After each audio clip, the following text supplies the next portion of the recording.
เหียนเด้อเพื่อเป็นฟันฟังเป็นฟังบอกว่าเด้อเฮ็ดสิโครงการเด้อเอ้ยน้องเด้อเพียนเป็นแกงลางโหเนยอินปะหาโอ้จูหาเอ้ยบุญฟันเอ้ยน้องหาบาใช้เน้บัวเบือนส่งรถต้องดังมาแต่นัดจูหาเอ้ยบุญฟันน้องอาน้องหาโอ้จูหาเอ้ยบัวเบือนหาเบือนลูกเด้ให้ลูกที่เสียชิ้นก้อนนักจูหาเอ้ยคุ้นเสียงน้องนาถ้าบาดจูหาเอ้ยปีตกปีเด้มาเจือnhữngเจือในดอกไอ้หาเอ้ยคุ้นเสียงน้องนาเบิ่นตกเบิ่นเด้มาเจือเอาเต่าเด้อหุ่นปันหงา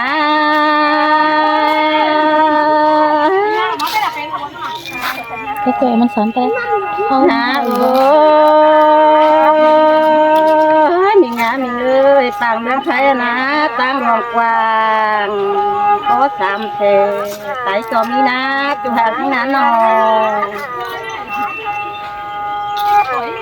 แช่ไม้ใจยืนนับของสิ่งใด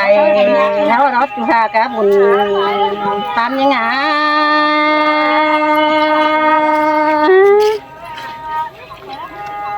หาโอ้มันอีกแก่กำเล่นดูนี่เล่นยิงเล่ที่โซ่เราดีเตรุตานบันทิกันเด้อไอ้เอ้ยน้องที่สอมีจุตานบันหลัว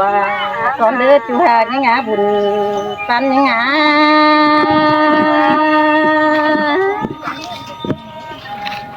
ที่สอไว้เราคุมไว้นะกินข้าวได้หาก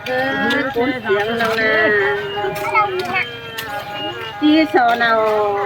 ตัวจุ่มนอนส่งได้คู่นี้นะตาใดนี่ไง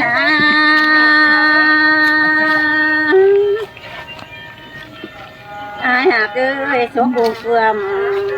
เด้อาเจ็บใบที่เด็ดอยู่เสาตัวเสาหนอทุกวันเมื่อโอกาสเจ็บปาได้อาเกใครทุกเด้ประหยัดทุกลำวันหาไอ้คุ้นเสียงนองนาไข่กำเด้ประหยัดกำตุกวันนัดจูหากกำตุกไปหาเวลาเมื่อปลุกเอาเลยไอ้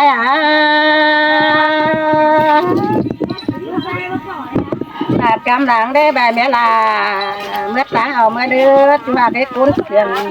เดี๋ยวน้องเอ้ยหาโอ้ยฝากก่อยืนเบื้องบานแขนจัดที่เบื้องเมื่อไอ้หักคุ้นเสียงเรานะ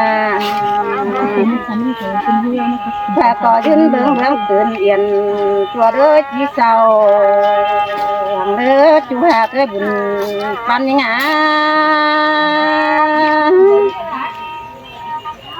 ฝากก็จะเขาเจ็ดจ้าดิเกณฑ์เสียกันเด้อจูหากบุญปันยังไงน้องฝากก็ยืนปันปีหำเตาสงจำนำแห่งทุกเนื้อจูหากยังไงบุญปันยังไง